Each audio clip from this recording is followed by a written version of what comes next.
Hey guys, it's Brendan Borman back for another 270 video. We are joined tonight with the one, the only Rick Wytmar.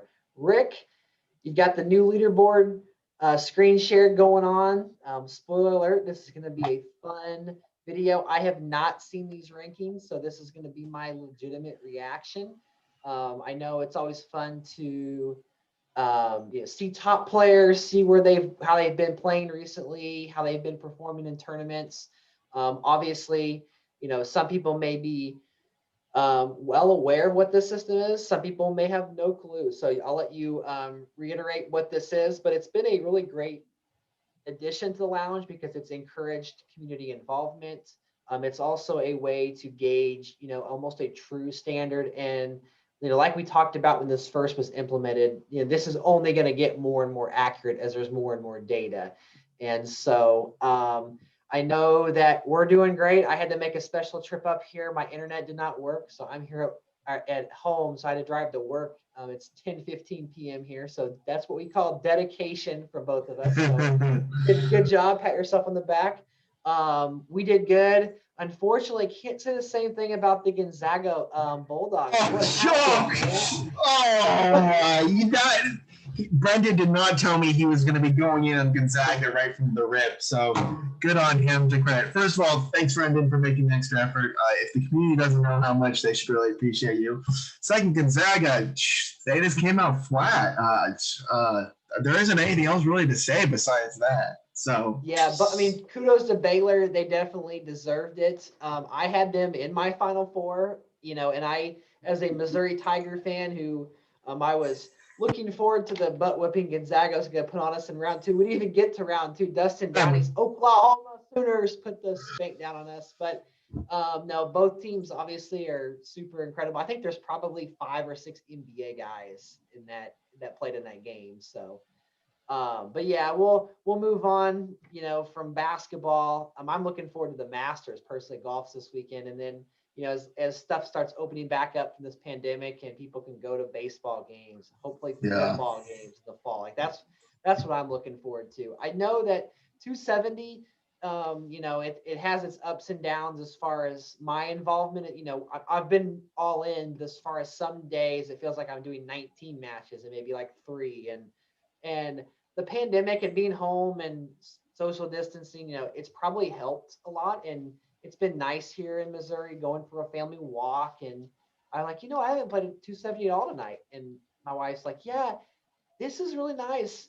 Spending time with the family. I'm like, oh, I got to go to work for a stream. I'll see you tomorrow. Oh, but no, it's all hunky dory.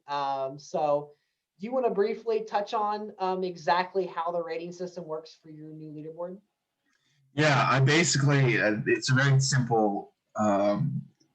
It's very simple for me at least. I downloaded an Excel spreadsheet that acts as a chess rating system. So everybody gets a certain rating. Everybody starts at 1200 to start, and then I just plug in the matches. I say, X person beat Y person.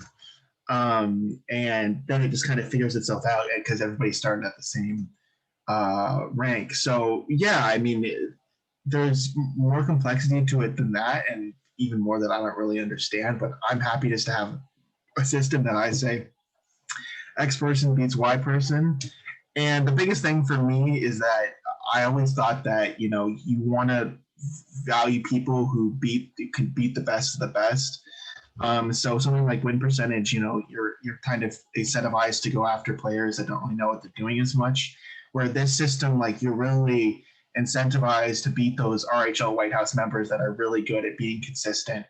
So yeah, and it's just a fun way to look at some of the top players of the game. I know that both Brendan and I personally will disagree with some of the placements on the list, and maybe Brendan will make his own list based off of it. But it's just one way to look at it. I'm gonna be rooting hard for Gary V. Vice Ace, and I don't even feel bad anymore about saying his name wrong because that's not even his real name. It's an alias. Yeah. And I've seen his real name. I will not share it with everybody just because I will respect that. But Gary Vices of EV or whatever. You imposter, you just beat Eric York tonight. So that's pretty cool. Shout out to Gary V. Eric York obviously is a great player. He's really good at getting second place in these tournaments. But it says something that he gets to second place. So you got people like Daniel Warren who, I don't know when the last time he made it to us. No. Shots fired. I have expectations I have to live up to. These comments people leave in the videos like, oh, that was hilarious, So Rick's here for the brains and I'm here for the comedic relief. So, but I am looking forward to getting some feedback. One more question before you get into the ratings here.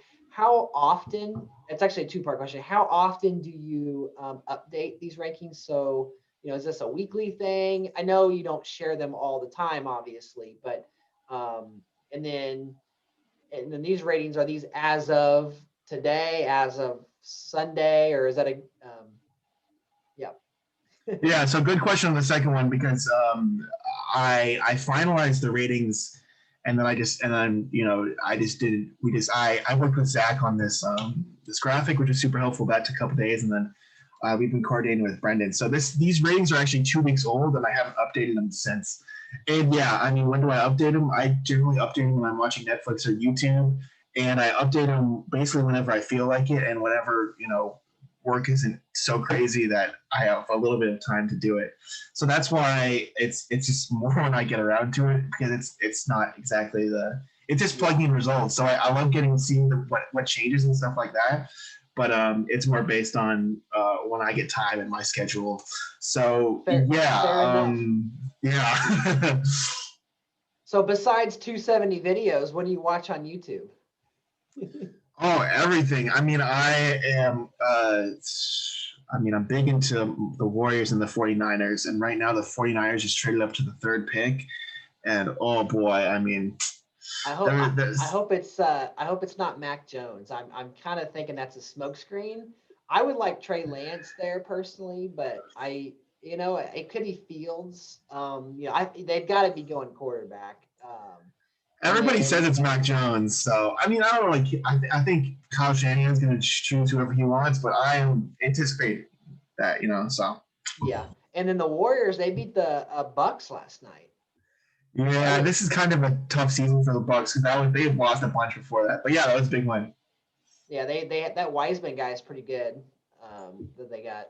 So, but yeah, enough about sports. I love sports. So, hit me up if you want to talk sports sometimes. But so do you want to start at 25 and go backwards? Yeah. Let's go 25 and go backwards.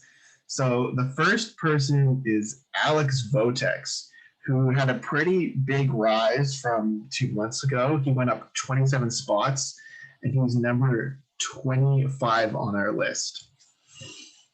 Nice. Yeah, Alex, he participated in my masked candidate tournament.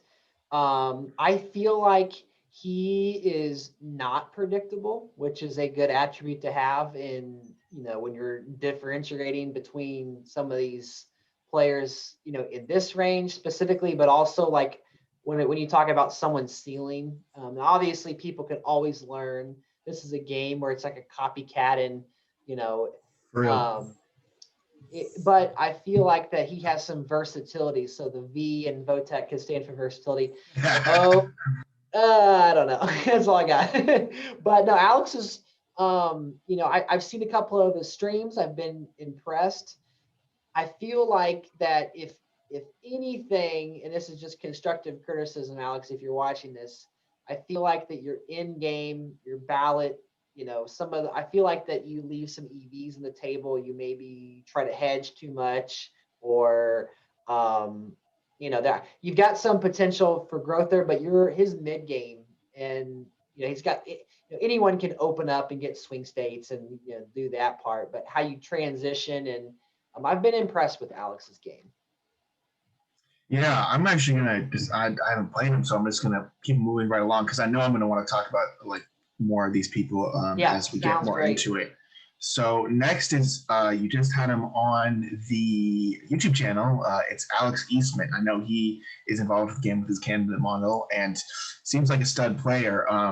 He is somebody who's always surprised me how high he's really been, and especially because I hadn't played him, and I guess maybe he's a recent joiner of the lounge. Yeah, I've actually never played him. He is in a group chat that I'm in, as well as just kind of getting to know him from the stream and talking to him. Very knowledgeable, very intelligent. Um, I feel like he is more of a calculated player, and maybe that's just going back to the analytics and the way he likes to think about things. But yeah, I think that he was also a name from the power rankings who I was surprised to see, and this number just validates that he is in this tier for sure. Yeah, there's going to be a lot of players like him on this, or at least I'd say like 10 players on this list who normally, like when we do our own list and the power rankings and stuff like that, won't be on this list just because it's not a name that you come to think of. But I think that's why this list is really good, just because, hey, win your games and you'll show up. So we'll move on What's from the here. red? What's the fire? Is that like spots risen? Is that what that means? Okay. Yeah, so that means he was 31 last month. Because 31 minus 7 is 24. That's why that I am okay at this game. Next is Scott Etchecherry. Yeah, so Scott actually beat me for the first time in a game. Now, I don't remember the circumstances. I did something a little bit foolish that I don't normally do, and it was like saving money, hoping that I would lose a bonus so I could not use pure cash. Kind of one of those risky things, and sometimes that works against top players because they just take for granted that you're going to do something. And I think that Scott is someone that if you give him an inch, he'll take everything that you give him. Players like that often don't beat themselves. I do think that he is definitely someone who is comfortable in his route. If you get him off of that route, he becomes maybe a lesser, I don't want to say lesser dangerous player, but he becomes more of in scramble mode. And then all you have to do is block him one time and he's about a turn or 2 turns behind. And then it just snowballs. But Scott's a nice guy. I've got to talk to him just a little bit in some messages in some groups, but personally, I think I've only played him a handful of times, 2 or 3 times, and he did beat me recently. So. Yeah, credit to Scott for that. I have to play him coming up, so I am not looking forward to it, as you might have. Oh shoot! Oh no! Might have surmised. Okay, well, we can just do it like this, I suppose. So next, I guess because we're in the scroll wheel, we've got to do a few people at a time. Yeah. But next is Raymond Roy at 21 and Troy at 22. So obviously Troy at 22 is an outlier for maybe name value, but this purely comes down to the math and how often do these people play, who are they playing, and how are they doing. And Troy has chosen to be more choosy on what he joins. He is participating in the 270 All-Stars tournament that's being hosted by Dennis Muxlow. And he just beat Javier in a revenge match, which anytime anyone beats Javier, that deserves something. So there, hey! So Troy, kudos to you, bud.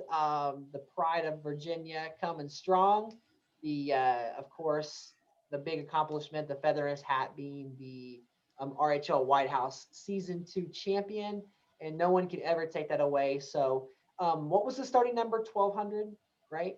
So 13. Yeah, so let me jump in with Troy real quick. And as I look at the master spreadsheet, Troy hasn't, or I don't have a match from Troy in my system since the end of January, when he, and then of course he kind of took a small break.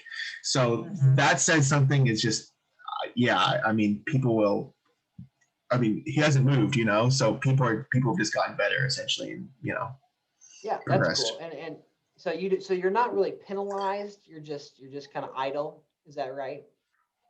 Yeah, it just means people like Raymond, right, have just won more matches, and yeah, the system is gonna move them up. Raymond, man, he gave me the hardest match he's ever given me in a tournament match, and it was a 1-minute timer, and I don't want to say that I would have lost because, I still would have had a puncher's chance, but he pressured me in Texas and California and had like $1.8 million to my like 600,000, and all he had to do was like flip one and he wins. Um, and he went for both and hedged, and I blocked both and stole a couple states or something crazy. I was just like, I assumed I was gonna lose, it's because it's a 1 minute timer, and like, oh my gosh, I won. But Raymond, people know him as a really great multiplayer guy, Republican. He's got the lineup of all his Republican candidates. But if you give him RR84 and Haley 24 and some of these candidates that are, becoming released to the game on the GOP side, Raymond's going to be a tough out in these deals. So, he's moving up the board here, 21, moving up 12 spots. So, do you have kind of quick notes? Do you know who he's beaten? Do you have any? I can tell you who he's beating if you just give me 1 sec. But I'm just happy that I've always known because I played. I don't play that a little bit of lobby matches, but I have played him in the lobby. I knew he was really good, and now he's participating in tournaments, which will show up here. So, which is nice. He beat Tossin. Tossin. Nice. So that shows you something right there. I mean, anyone can be anyone on any given. I just said anyone too many times, but in any 270 match. But Raymond is learning, and it's kind of the savers tactics. Like it gets kind of a negative rap sometimes, but he in a almost like an Eric York type sense gives him a chance later in any game. He's comfortable playing from behind. He knows obviously the math really well, so I think Raymond could go up even higher on this list. I agree. We'll move from here on to 20, which is Rishav. Wow, it looks like he actually dropped 7 spots, but Rishav is a force to be reckoned with. I don't know. Maybe just other players who just advanced, but Rishav's excellent. My mom told me one time, if you have nothing nice to say, don't say anything at all. Okay, well, we'll move right along then. Next is Sapan. I love Sapan. So Rishav, he is a fantastic player.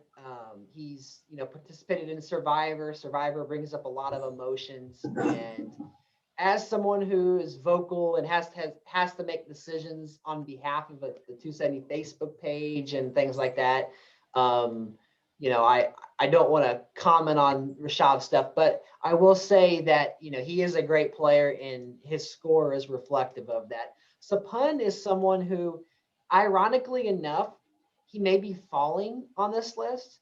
I think that Sapan is more dangerous now than he was 6 months ago or 3 months ago. I should have. Let me jump in real quick and just say that when I started this, it looked to me like Sapan kind of had an off month, so that's why. And I think he actually gained a lot. It just doesn't show up because people just gained more. But that's why he's coming in. Like he was voted. He's probably a top 5 player in the game for most people. And I think the system is just catching up on some of these players, especially because he had, I think it wasn't a great December or January. So now I will say, yes, Sapan is top 10. He's top 5 in a neutral setting. It's so hard because, I'll just use you as an example, and you can disagree because you're here to defend yourself. Go ahead. You are a good Democratic candidate. You can win as a Republican, but Sapan is very versatile. He's very well-rounded, and somewhere like, and I know you do really well in the round table, so I'm not trying to take anything away from you because you can play with a no bonus, no candidate.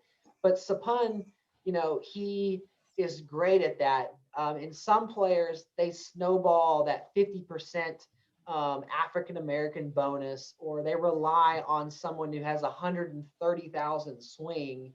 And, that can kind of, make a little bit of the inefficiency just kind of make up for that. So in the nicest way possible, Sapan, he plays on the margins, I would say bar none to anyone else. Can he get a little bit too lackadaisical? I think that's my only critique of him, where sometimes you can't wait for the obvious steal. You can't wait to like live another turn. You have to act now, catch your opponent off guard, and be, more unpredictable, because if people catch on to that and they know like, oh, well, I know this Florida pressure is real and eventually I'm going to lose it. But if I cannot not spend here, keep my Latino bonus, keep my swing bonus, and like spread out, even for just a turn, like that's going to be so critical. And so hopefully, Sapun, you're listening to this and can use that, because I know like I've had a really good record with Sapun. I don't remember what it is. It's like 18-5 off the top of my head or something against Sapun. And 2 of my losses have been recently. So, I used to, Sapun's the nicest guy in the world. I wouldn't say he was overrated, but I always thought like when people like, yeah, I have to play Sapun, I was like, oh yeah, Sapun, he's good, but I can beat him, And now it's like, oh, here we go. Like, whoever gets that first itty bitty lead is gonna win probably, but it's like a dog fight to get there. So Sapun's the beast. He'll be higher. It's just that slow start really hurt him to begin. We have Siraj. Siraj is next. Siraj had a really good. I don't know. It was a February but before this he had like jumped into the top 10. And now I'm not sure. I think I'm going to check what happened, but go ahead and talk about Siraj.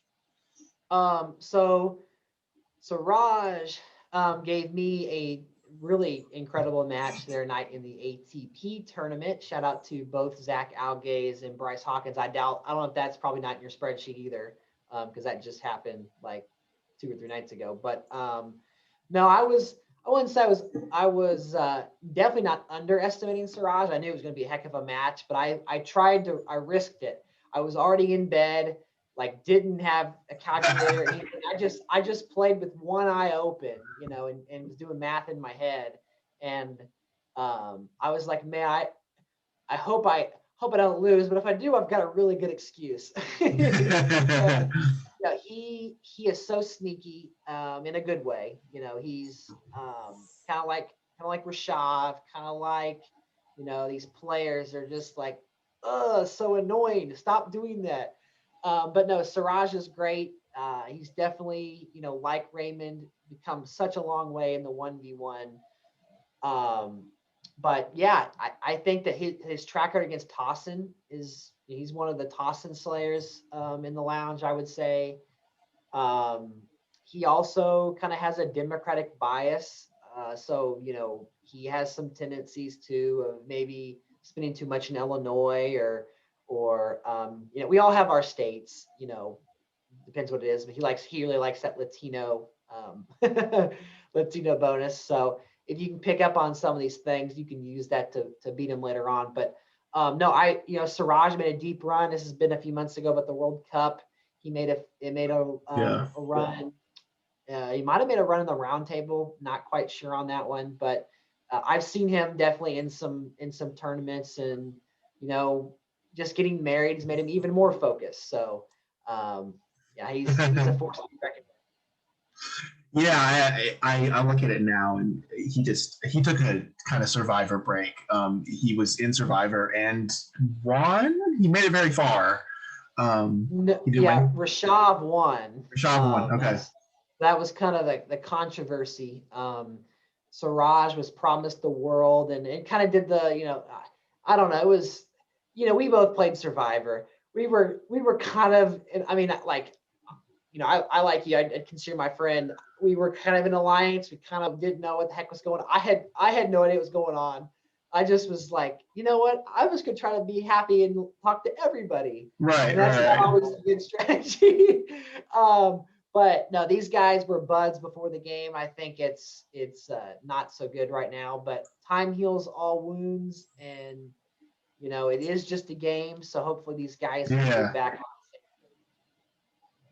Anyway, Survivor's brutal. So but yeah, Siraj just hasn't played a lot since it was a February update, so he hasn't played a lot since January. It makes sense that he's dropped because people have risen substantially. So we'll move on from here.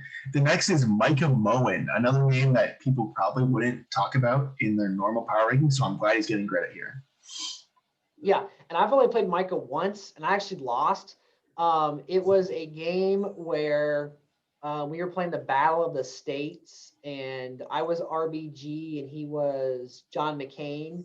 So I had kind of tried to go off script a little bit, just because I assumed it was going to be national groups, blah blah blah, and I wanted to see how he reacted because I obviously have heard the name, but it's tough because when you don't know, we've never played somebody, or like if you're doing like a blind, be like the masked candidate, where you don't know who your opponent is. Oh It's yeah. almost a different. It's almost a different game because you can't rely on tendencies. Like sometimes, like weird Florida steals or just like low spins at really weird times. And that's a great skill, like to know when to do that. Yeah. But that's what happened with me and Micah. I definitely would like a shot at him again because there were some moves there where I feel like I gifted him a bonus and it just was kind of out the window. But, again, just like I was talking about with Scott Etchecherry, you give him something and he capitalizes it. That's half the battle. You don't want your system to be solely based off of how many times do you crush a newbie. But the fact that, you do crush these newbies consistently knows that like when you get a lead, you keep it. So, it's interesting. Like, I don't know much about his tournaments and who he's played, but he's a name I'll definitely keep an eye on to see, where he goes from here. And yeah, he kind of reminds me the one only time he played me, he kind of reminds me of TJ Marciniak's gameplay, where he's kind of methodical. He has a route that he's gonna go to, almost like a poor man's Hasib, too. Who maybe really really really good at 1 minute timers, but when pressed with an ultimatum or a crucial pivot point, like maybe not quite there. Now again, I'm just kind of spitballing here just of what I've seen. Yeah. But I'd be interested to see, and hopefully Micah can keep winning because then he'll go even higher. He actually has a really great resume. He's beaten Siraj, he's beaten Raymond, he's beaten David Robinson, Zach Elgaze, Chris Lassinger, tons of great wins.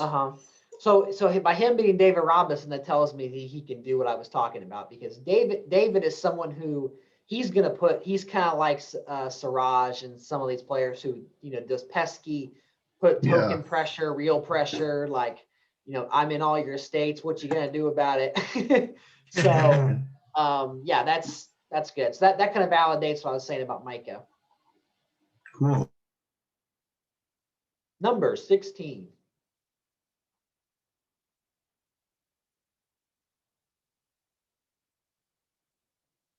Are you frozen?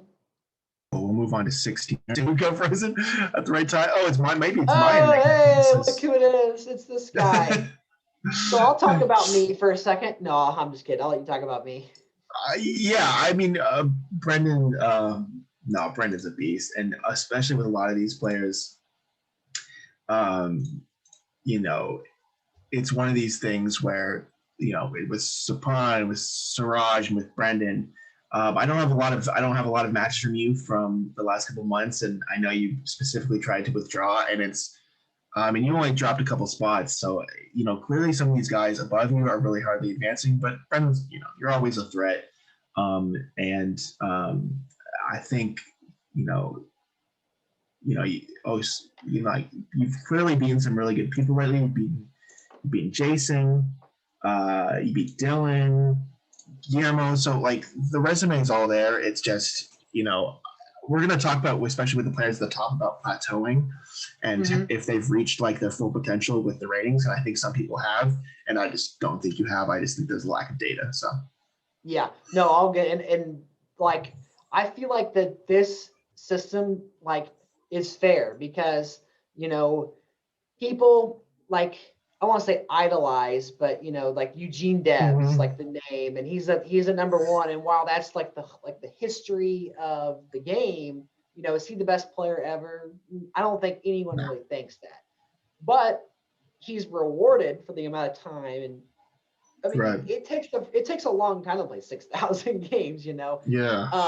I got to a point where, um, you know, and I part of it is, you know, I've been streaming and doing Yeah. videos, and it's just a lot of time. I've been doing a lot of stuff on the side for 270, helping with the candidates. I just talked to Alex for another hour and a half tonight. So I'm basically giving all of the Republican candidates all of the primary mode stats. So they're because they were supposed to come out with primary mode tomorrow. Well, they coded it to go into the game, and then they're like, well, none of them have stats. so they're like, well, hey, do you want to do this? I'm like, sure, you know, that's fine, I'll do that. So you know, I worked on that, and it's so I'm just as involved as I was, but you Yeah. know, when It's going back elsewhere. to, you know, yeah, it's that, and you know, kind of like to a lesser extent, Troy. You know, Troy has nowhere to go but down because he won the RHL Exactly. White House. He's widely considered. You know, do I think I'm the best player? No. Do I think that I can beat anybody? I do. But you know, and I just took. You know, I'm really hard on myself when I lose, and I'm really competitive. And you know, um, it's not healthy. No, it's So not. it's a good thing and a bad thing that I care, but it's cool that I can step back. I have people who I've got to know in this community who, hey man, take a Yeah. chill pill. And so I've been focusing on the ATP, I've been focusing on the RHL White House, and then beyond that, you know, it's kind of a hey if I have time for that. But I appreciate that Yeah. I'm still included on here, and we'll see, you know, what the future holds. But I do think that this is very fair, kind of, you know, what you're talking about with the numbers. So I appreciate it. No, listen. Yeah, I mean, I mean, look, yeah, like I said, we're friends, but ultimately, I just put the matches in, and yeah, it puts you where it puts you. So yeah, You're very just the happy. Oh, messenger. Oh, yeah, there I am it is. just the messenger. It's okay. We did a little. Oh, I mean, a little spoiler, but it's just two spots. Some guy. Tossin, yeah, Tossin and David. So Tossin is another name who moving up 15 spots. So maybe he came back with a vengeance. But I was going to say he's someone I have not really crossed paths with in a long time, whether that be a tournament or a just even a conversation. I used to talk daily with Tossin. He's a really good guy. You know, very, very you know, intelligent just as far as like the world views and just and having conversations with, not even just the game. But yeah, David Robinson, you know, moving up 4 spots. You know, David is someone who I used to have like at the top of like a tier B. Like I say that with no disrespect, but I saw him beat people he should beat and then lose to people that like, oh, here's a chance for him to make a name for himself, and then he didn't. But that was back in like December or January, you know, and I don't know who he's played lately, but I have seen him win. He's beaten a couple players that have really added to his resume. So he's another player where you talk about, you know, hitting the plateau, and I don't think this is near the plateau for David. What do you think? Yeah, so like Tossin and Sapun actually had very similar starts. It just wasn't a great start for either of them when because you know I just started doing my system and I was like, okay, go right. I didn't incorporate anything from the past. So he definitely started out slow, and that's the reason you see him going up 15 spots is because obviously it's Tossin. Tossin can clearly play, and the system just had to figure out like, okay, this guy, you know, that was representative of what he. And I looked at his thing; it's like that's all wins recently. So just yeah, clearly a good player. And David, I think what you said is really good on David. David is super consistent, and there's some players who are above David who do great and they beat other good players all the time. But sometimes they lose to somebody who they shouldn't lose to, and the system's really going to punish you for losing to somebody who's not one of these players. And obviously the lower player is going to gain a lot too. So consistency is really key, especially when you're playing players who you're expected to beat. So when I look at David's page, he's only moving to really these really top players. He's beaten a bunch of good players, but he's only lost to Jason and Tossin and Hasib. So that really says a lot about David. And yeah, it looks there. I can quickly show a graph here. Let's see if I can avoid it. I'm going to try to avoid the spoilers. But the rating system has this nice. Oh, let me try and has this nice little rating system. Has a little graph, and you can see it doesn't look like he's quite plateaued yet. So we'll see. Maybe he has. Some of the math tells me some players have plateaued, but I won't go into that too much because that's generally not the most positive thing. Right. But even if they have plateaued, like it's still cool that they got here. And you know, I mean, it's a negative, like, hey, you know, you reached your full potential. Right. But like, no one really ever has. That's if nothing changes. You know. Right. Exactly. People can always watch my YouTube channel and or just, you know, talk to someone. You know, Troy Moore, you know, has been actively coaching some of the newbies. You know, I've talked to several people who they'll make a post and then I'll fall back with them like 6 hours later, like, hey, I saw your post. Oh yeah, this Troy guy, he's already talked to me like for 3 hours. Like, oh, go for it. You know, you get your mentee, your mentor. But yeah, you know, but not everyone wants to be the best player. Some people just want to play, and I can respect that, you know.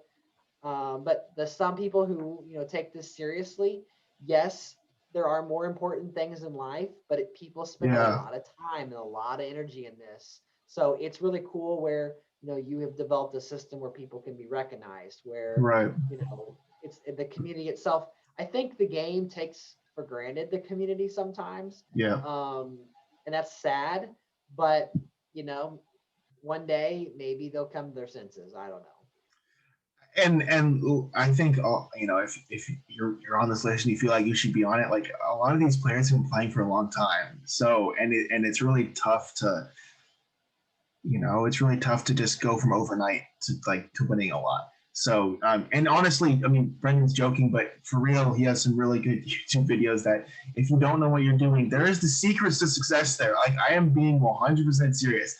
I know that if you watch a couple of his videos and then you practice, you will improve. So anyway, we'll move on here, but good stuff on these guys. It gets the foundation, and then you can learn the tips and trades. And Jeff Ray is someone who he has got a foundation, and I don't want to say kind of like the Sapun level, but there has been a whole nother level of Jeff that I have seen recently.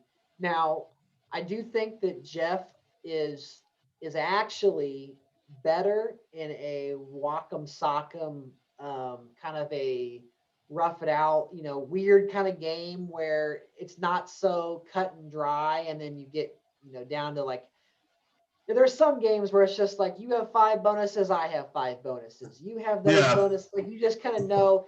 And Jeff is not someone who, you know, if he does that against me, I like my chances like 9 out of 10 times. That's no disrespect to Jeff. It just feels like I, you know, have that part down. But when it gets kind of murky and, you know, it's like turn 19 and like 1 pip in Texas and like Nevada's locked and just weird things are going on. You know, Jeff is pretty good at pulling out those games, but he can also do it, you know, the other way. He can, you know, get 5 bonuses, but then do a sneaky steal and flip the old South, or, you know, save for a turn. And then he was one of the first people. Jason was the first. I'll give Jason credit, but Jeff is someone who's also, you know, taken more money on the ballot by being, you know, kind of being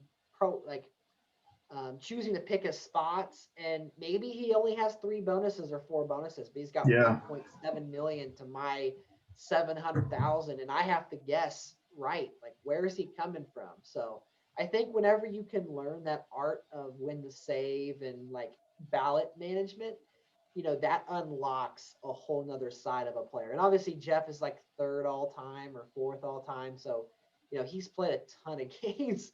He doesn't need that extra practice, but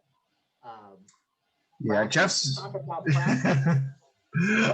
I was just going to use another cliche, but I just forgot what it was. Jeff's.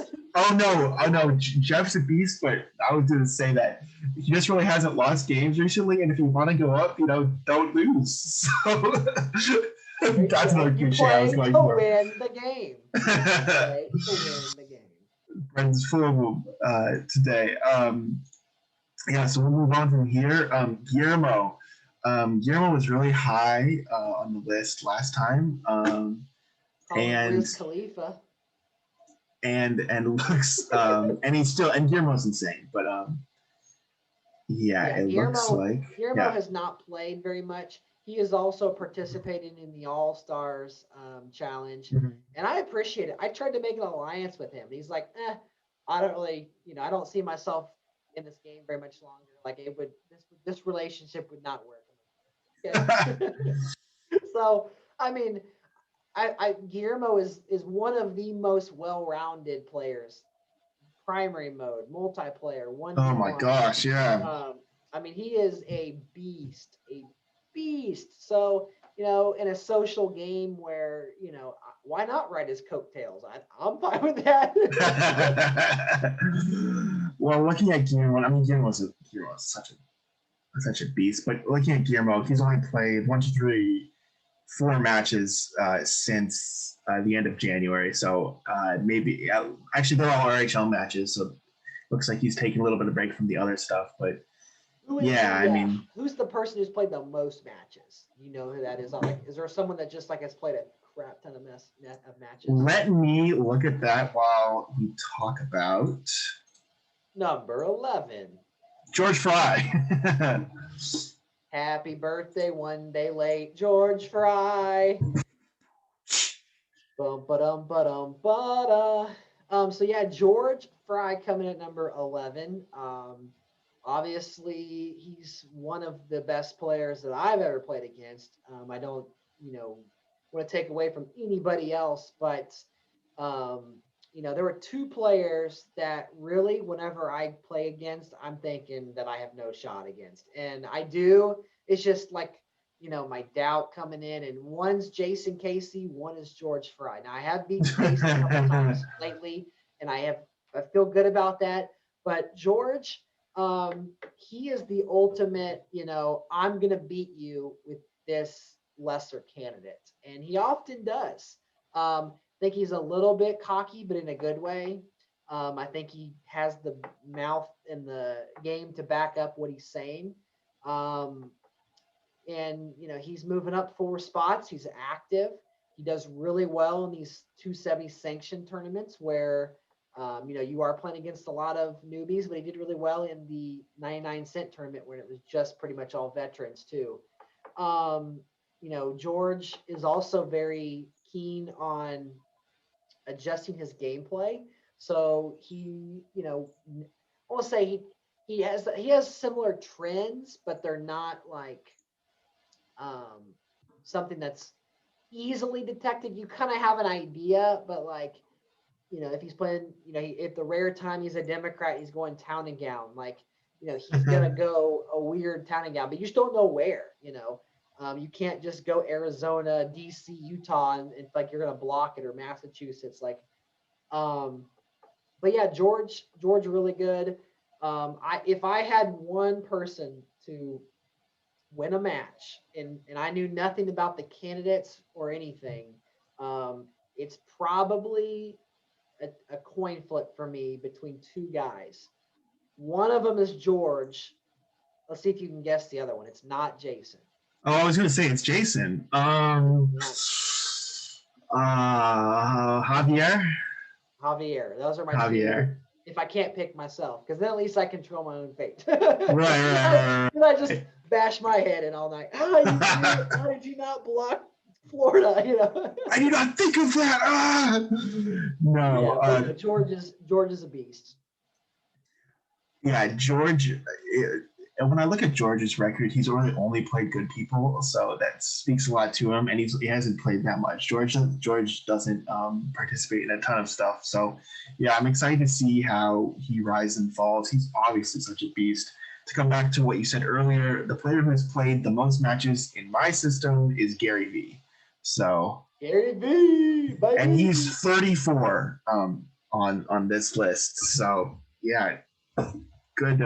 He's definitely improved a lot. I know just because I have him on my choice roster, but Well, watch that and out. because he's in my YouTube threads all the time, and Oh yeah. he tried something against me in a match just in the ATP, and it's something that he was trying to block something that I had just posted like the day before.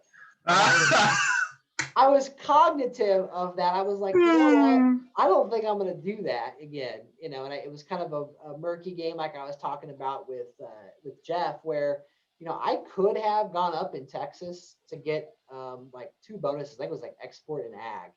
And I'm like, I don't even need to do that. I have no. That's the first time I'd ever played Gary V. And I'm like, I'm just going to go in all these states because I already have like 300 EVs. Like I might as well get 85 more or whatever. But yeah, no, I can tell Gary is a fast learner. So really someone who he could be. I could see him maybe not this high, like in the near future, but definitely, he's got the potential to climb this high. He rose a lot, but yeah, he was still at 34. 10 is Jason Casey. Just talked about him. Yep. Jason, Jason is great. I think that Jason had such a head start on everybody in the kind of pure analytical side. I mean, everyone knew swing states and knew, but he's the pioneer of the new school game. And I think that just like me and just like Tyler DeMora and people who stream a lot and have their games recorded. I mean, everyone Jason stuff, it's tough, and I think that Jason, takes it really well. He's also ultra competitive. I know there's a ton of guys on this list that are competitive, but Jason is in the top tier of that competitiveness. I definitely respect the heck out of him as a player. He probably doesn't watch this, but on a personal level, I do tend to, and maybe it's just the moderator side of coming out on me. I wish that sometimes he didn't push the envelope a little bit, with some stuff. I'm not even talking about the Nathan stuff, but just, like we all are on the same team. We're all pro 270. Yeah. And it's, we don't want to, tear people down. So, right. Jason 10, he's probably looking at this list because I should be number one. I know. But sorry, Jason. It comes down to, how many matches have you played? You're higher than me, so there you go. Well, Jason played a lot of matches. I just say that, one of the things I look at with him is a little bit of consistency. The system's really going to punish you from he lost Nick Sloan and it's going to lose a lot of points for that. Especially when you get up to as high as he is with 1470, right. You're only going to gain a few points for he only gained for beating Laerte. He only gained 7 points, but he loses 30 when he loses Nick Sloan. So it's really, you have to really be consistent. And some of the guys above him just have been. So credit to, but Jason's a beast. And like you said, he basically pioneered this game. So yeah, for sure. So kudos, Jason. Boom. Number 9. I just saw Jason. Number 9, Khalil Blumen. Now listen, I don't know if you've played Khalil lately, but Khalil is good, real good. Multiplayer only. Oh, multiplayer only? Well, then let me talk about lately, yeah. I just remember going into the game and I was like, oh, I know him for Survivor. He didn't really make that many moves. They shouldn't be too hard. And I just think once he got the lead, he just didn't look back. I honestly don't remember the game, but a very good player, and he's been playing a lot. So just put when you play Khalil, just make sure you have your A game going because Khalil is pretty good these days. Awesome. Yeah. No, he is a definitely formidable kid. What's his name? Come on, or something. Mm-hmm. COMON. Yeah. Yeah. I've played him. I've played him recently. He has beaten me before. And every game comes out to the ballot. So good player. Move on to Mr. James Bandeland, who's getting huge over the month, most notably from the college hockey. I believe he won it all. So hockey. You're talking to Mr. Hockey. Hey, hold on. I'm in my office. This is my one. Oh, it's disappearing here. Magic. This is my 100th career hockey goal I scored. Hey. Hey.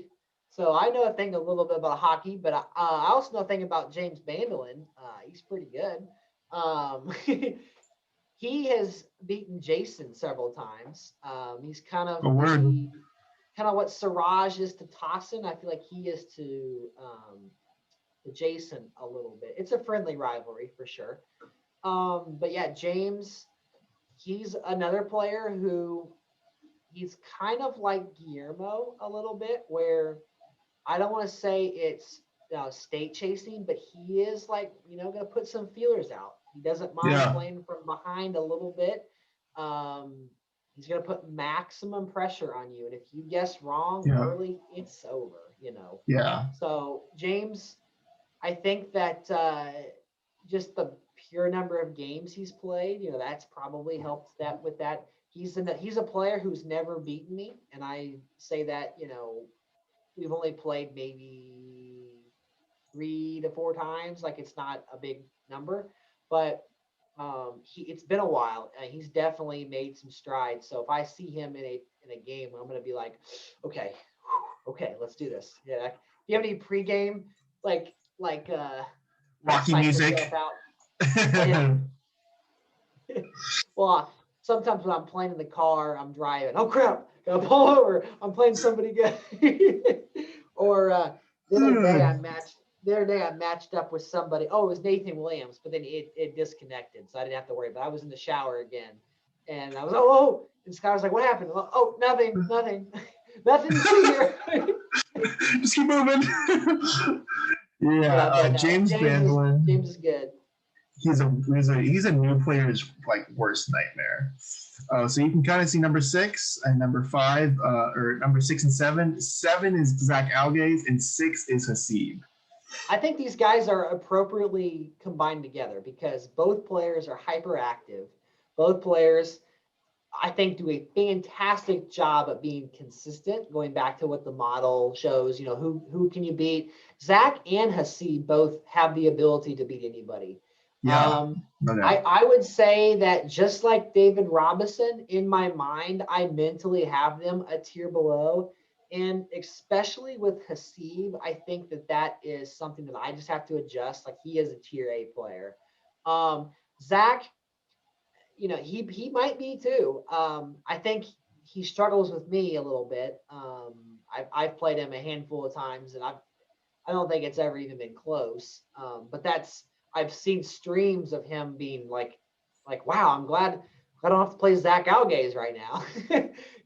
So I'm trying not to be too biased, but then I keep back, with him. But yeah, I mean, he moved up 10 spots. He's in the 1500s, like you were talking about Jason earlier. You almost have more to lose than you have to gain when you go up 5 or down by 70 or 30 or whatever. So Zach, he has come a long way. He was kind of that next generation with Dennis and Zach and Trevor Albert and kind of like that crew of players who joined like late last summer. And I think he's kind of the cream of the crop of that group. Hasib, spoiler alert, because I don't know if this tournament's ever going to end that I'm hosting, but Hasib knocked out 3 or 4 really great players in my mass candidate, including myself. Okay, including Rick. Okay, I forgot about that actually. But who was on your side of the bracket? Let's see. I have no clue. I didn't know. He beat Jason. Jason. He also beat somebody else really good too. He beat Dennis Muxlow. Can't remember. Anyway, I was waiting on Sapun and Tyler Barola to play a match, and that was like, I don't know, 2 months ago. And I know they've got different time schedules or whatever, but it was shout out to all 4 people who are still alive. Colton Conroy, who made it all the way from the championship from the left-hand side of the bracket. Then you had the bottom right, you had Hasib waiting on Tyler Barola and Sapun Leonage to square off. So all 4 of those guys can be kind of co-champions and woohoo. It's All so good. interesting sometimes how like perceptions of players, and I think certain players just play each other better. Like Yeah. you must play Zach well, and I mean every time I play Zach, it's a thinker. It's one of those matches where I am like thinking about all the possible moves. So I have a lot of respect for Zach. I think he's Yeah. insanely good and one of the best players that we wouldn't have talked about 6 months ago. And same with Hasib. Hasib, I played in that tournament, and I was like, am I playing Jason? Am I playing, am I playing Javier? And it was Hasib, and I was like, wow, like, and it was another one of those games where he took the lead, and then everything I did, he had a plan for. I just never looked back. So yeah, credit to Hasib. He's just such a beast. I think Hasib is better at this given time. I think that Zach has that it factor though of being unpredictable and being a critical thinker. I mean, it takes level of critical thinking for anyone to be this good, Right. But I compare not to say poor man's, but maybe a light version of Adam Montgomery when I see when I see Zach Algaze. You never really know what he's going to do. I think, and I do that in some aspects where, maybe not this tier of players, but when I'm playing someone like a Gary Vee or like a John Bardsley Jr. or Colton Conroy, or not Colton Conroy, I'd say the other guy. Who did beat Jason and he fell a bunch of spots? Nick Sloan. So that type of play, they're fantastic too. But like sometimes I give those people too much credit in my mind, and like and you just make a move and you expect them to do a move, and then if you just play it safe, like I don't know. So I feel like Zach does that. He outthinks himself sometimes. Yeah. Whereas Steve doesn't. He just like he takes what you give him. He's really good at it, and he's comfortable that he can outmaneuver you, with the same cards. So all good. Move on here to top five. Top five is myself. I guess I have to talk about you. So I don't know much about what you've participated in recently because I've kind of been, like I said, my head in the sand as far as tournament wise. But did you play in that college hockey league? I did. I got pretty far. I got beat by Chris Lassinger, who is very good. We'll be talking about him in a second. So. Oh, okay. Spoiler alert. Okay. Yeah. So that's interesting. No, and Chris is actually in the RHL Congress. So that's for those of you aren't familiar. That's like the minor leagues of the. But he'll be definitely moving up when it comes to do that for sure. So Rick, and so there's a trio, and I lump myself with you all the time, partially because we play all the time and they're always close, or it's an AA battle and one of us gets the huge advantage. Or an Old South battle. Yeah, but I think we're like 50-50 on our matches. Yep. Plus, we always do the same like coaches and things together. But you, me, and Eric York, I feel like are kind of in the same light, and the fact that you got 1,544 points is pretty impressive. Who would you say is your most impressive or your biggest resume builder, like in the last like 90 days or so? Oh yeah, I mean this is pretty easy. I had a much better resume when we did the last ratings because I won roundtable, and then I won the TOC one with all the champions in it. So I was super excited for that, and I did a lot of rising, and I haven't done as well since. But this kind of makes sense, and I can talk about plateauing here because I know people are starting to plateau where I put in the NBA stuff and then I hit update. I just put all the NBA data and I hit update, and I went like 20-4, but I only gained 4 points, and that shows you that like even though I gained a little bit, like it was really all those losses really hurt to all the wins, which only gained me a little. So yeah, I mean, who have you lost to in the NBA? Well, I know I've lost to Zach recently. I don't know if I lost to Zach in the NBA, but some of the other guys here, Bandolin, Blumen, I lost to both of them, and Chris. Eric, Also, Eric. we're about to talk about him. So yeah, that's actually probably a good transition to. I don't know who this is. Oh, so it's not one of those guys that we mentioned, but they're in the top three. Javi, So Javi, stick Javi, around. oi, oi, oi. Yeah, Yeah, Javier, so right here. he's also another guy who it's a little bit of burnout, it's a little bit of just fatigue Yeah, because when you're in everything, you have all the expectations of performing. I mean, you had Target on your back, and yeah, for real. nobody started off 2021 hotter than Javier No, Rodriguez winning all these. I mean, you were up there. I mean, you just mentioned you won the. I didn't realize you won. no, The but Javier won 3 Votex. tournaments. Nobody was better than Javier. Yeah. But I mean, but yeah, it was you two at the top of those things. So yeah, 1557, that's still, people may get to that point, even if he doesn't play much. Now he's getting back into with the RHL, getting back on Yeah, track, and you never know. But you mentioned the round table. You won the round table. Javier won the round table. That having that ability to perform, when it's equal playing field, like the game was developed without these massive, right, RR84, Barack Obama, blah blah blah. right. Like that translates.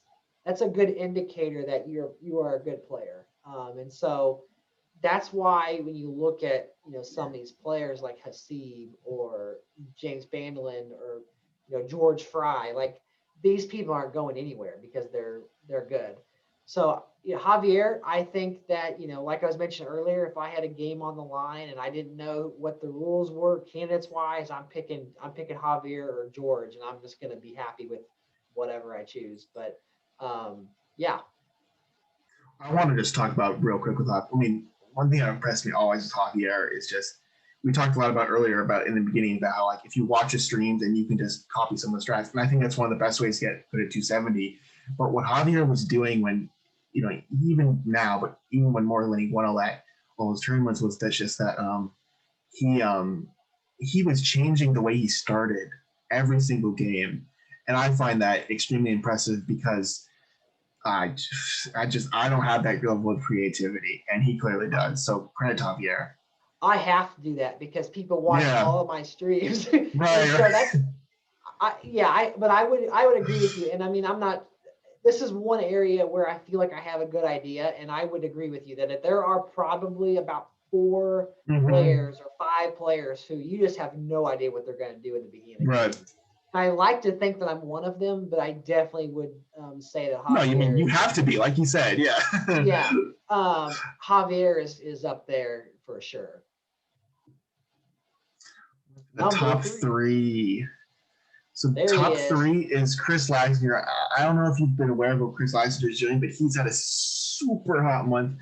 The biggest thing with Chris is one of those things, like I just said, just doesn't really lose. So yeah, credit to Chris. And when he does, it's in a tournament that doesn't really count toward this probably, but or just loses at the end, Yeah, he did. He actually beat me last time we played in the tournament. I think I beat him 2 or 3 times before that, but he was. I'm trying to think what crazy combination he had of a VP. I mean, it was just like whatever he got, I was like, oh my gosh, this is not going to end well. It might have been a George Washington or something where I was just like, oh my gosh, I have no chance. But I mean, that could have been a straight up match, and he probably still would have won anyway. Chris his NBA record, I think, is extremely high. He is tearing it apart in the RHL, the Congress that we were mentioning. I mean, and those aren't slouches. I mean, Zach Algaze is in the Congress. He's in both. Is Bandolin in the Congress? Probably. I don't know Legal? for sure. I mean, heck, half of your top 10 is in the Congress. So or all of it's in the RHL, right? So yeah. So I mean, it's something. It's something that you can't have that like a stigma like against the Congress, because like Chris is just gonna rope you to death. Not Chris Roper, but he'll rope you to death if you give it to him. So shout out to Chris.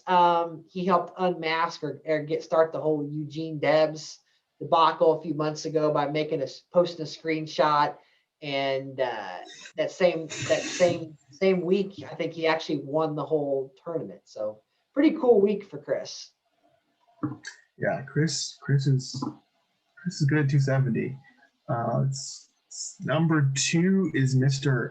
Bart Childers, and it applies 1628. Wow. Yeah. Wow. And one thing with this player and the next one up, who we might have already talked about, they're not the most outspoken players, so I'm glad to give credit to them because they're not going to give credit to themselves. Yep. Well, I am actually shocked to see Bart this high, and I and I don't mean high like in the rankings. I mean like high as like the number 1628. So we're talking about the dip. Like you went 20-4, went up 3 points, and you're talking about a 38-point difference between Chris Lassinger, who, I mean that's I'm just blown away by that. I'm trying to wrap my mind around who's number one. It's got to be Eric York. I don't want to. That's the only name I could even think of, but. Bart, I have a historically great track record against Bart. So again, maybe I'm biased. Okay, there's Eric. But like Bart has only beaten me one time in like 15 matches. And it was a game where he probably should have won a couple in there where I got lucky, but the one I lost, I shouldn't have lost. But Bart, I watched a stream the other day and he absolutely tore apart somebody. And then I watched him play against George Fry and he got beat up pretty badly. And that's been maybe a month or so ago. But Bart is very quiet. He's a nice guy. He's willing to chat and just be a good person. He goes by the username Holland. He I would say is also extremely versatile. Kind of a cautious player like Sapun, where he's not going to go out on a limb and make a risky move on turn 4. He's going to wait and be patient and take the guaranteed steal or build up that cash. And, maybe that's, maybe players just aren't used to that because, he's at number 2. Obviously, he's had a lot of success. Eric York at number 1, like the epitome. So pause. We'll get to Eric York in 1 second. Okay. But yeah, I just want to talk about Bart. I'm going to bring up the actual spreadsheet. And like I said, this has the graph, but also if you just look at like the resume, like he's only lost to George and to Guillermo. And I saw the George stream.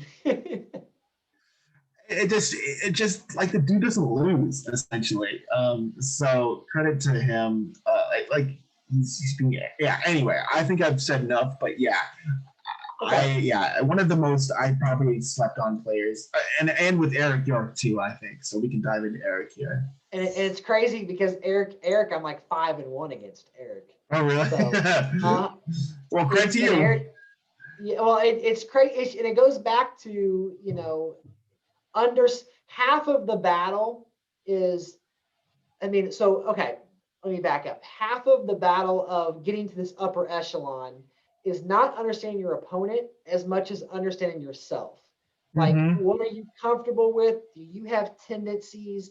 Are those tendencies, like, think of a poker player that has tells, knowing yourself. Okay. Then the other half is knowing your opponent. And obviously, if you're playing against Eric York, you can come with a game plan and then that gets thrown out the window on turn 3 because something else has totally gone wrong. But no, Eric, he is the ultimate live to fight another day.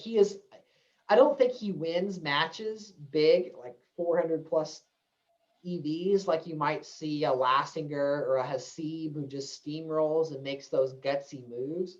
But Eric has such good instincts, and he is going to force you to play a perfect game. I mean, you have to play a flawless game from the head, not overspend, get your bonuses, force a ballot, or block a ballot, whatever it is. I mean, he always has something up his sleeve, and that's what makes him super dangerous. Honestly, the more I'm talking about it, I was talking about, if I could have one player not knowing my opponent, Eric makes a lot of sense to that conversation because, you don't know what you're going to get, and Eric is going to be in it with every single match. So I might throw him in that ring too. He's not someone that you think of because, he's not a old school, been around the game forever. he's only been playing for like a year, I think, right? I mean, But that's the he's been beauty of this dominant. system is that it's only the last 6 months really, and he's Okay. clearly been dominant Yeah, from well, that point he's on. been around So he's been around for about a year, and he's been dominant for 6 months, if not yeah, 10 months. But yeah. So if you had to play anyone and your life depended on it in the top 10, I'm putting you on the spot here. Who would you play if you had to win one game to survive here? yeah. I mean, first of all, just with Eric, it's just like um, I've Eric's my kryptonite, but Eric's just like an impenetrable shield to me. It's like he just every game I just can't penetrate his defense, and he's just very good, almost a flawless player. So when you're Um, playing with Eric, when you talk about defense like that, you're talking mhm. about like almost like a trap or like so penetrate his defense. Are you talking about like his core of Yeah, strength? Are you talking about I'm just talking about. I just remember the last time we played in, and I always try and threaten certain stuff or go for different bonuses, and I just think it's not even to the level that he's just read me well. He's just one step ahead. I honestly haven't played him in a minute though, but I am like 0-4 against him since I started since the last 6 months in this red rankings. So yeah, that's what I mean. I mean just that his game plan is really good. So yeah. for sure, for sure. Yeah. Yeah, just to kind of wrap up Eric's stuff. I mean, he's so deserving. It's only 4 points away, Bart and Eric. So, that could easily change the next time you do this. Yeah, that's But one match. I don't expect them to go anywhere Mm-mm. for 1 and 2 for quite a while. Yeah, yeah. Yeah, I mean, that's the list, guys. We'll post. I'm excited to hear some feedback and, have some people comment and say, like, oh, where am I at? And can you show me my graph? Yeah, any last thoughts, Brendan? This is obviously the list. Yeah, yeah, yeah. No, I appreciate it, and it's been quite a long stream. So if anyone made it to this video, Yeah. thank you. Don't forget to hit that like button, hit that subscribe button, because we're on the road to 1,000 subscribers. We're stuck at like 700, but we'll get there eventually. Appreciate it, Rick. But if you had to pick one person that you don't want to play and one person you would want to play from your top 10, and again, this is not a negative or this is just I'm interested because we have different perspectives of Mm-hmm. track records against people. So I would, personally, if I was to play against one of them, there's a couple I wouldn't mind playing at all, like Zach or Bart or um, James Bandolin. Like Yeah, so do it for yourself first. yeah, Who's I saying who those you don't want to three, play? those three, like I feel like that until they come and get some, come and get you some. No, I have the utmost respect for all three of them, but I would not be as worried against them as someone like a Jason Casey or a probably the one person that I'm not looking forward to playing the next time is Khalil. You kind of built him up to where I feel like he's going to come and get me. And then Hasib. Hasib is someone who I just haven't played him all that much. But he is, I think, the type of player that I struggle with the most is that Hasib, um, you know, constant pressure, early pressure. I mean, your margin for error is so small in the beginning of the game. Now, if it backfires, if I play Hasib and I win, I'm probably going to get 350 EVs. Like I'm probably going to steamroll him. But if he gets me in a position where I have to make a decision and Yeah. like I guess wrong, I'm probably going to lose because that's what happens when you guess wrong. So I want to hear yours though. Yeah, I definitely wouldn't want to. I mean, I know it's my list, but I definitely wouldn't want to play Eric or Bart. Eric mostly of those two. And then who would I want to play? Chris kind of jumps out to me. I've done pretty well against Chris besides the last one. Yeah, Banlin. I think I have a pretty good shot. Yeah, those two would be the two. Yeah, I mean, I don't want to play Jason or yeah, I yeah. mean, So Yeah, you don't really play anybody if there's Yeah, but Eric and Bart, I don't, and then Bandolin and Chris, I think I'd be happy to. Give me that Brendan Borman guy. He's a scrub. Yeah. Anyway, thanks, Brendan.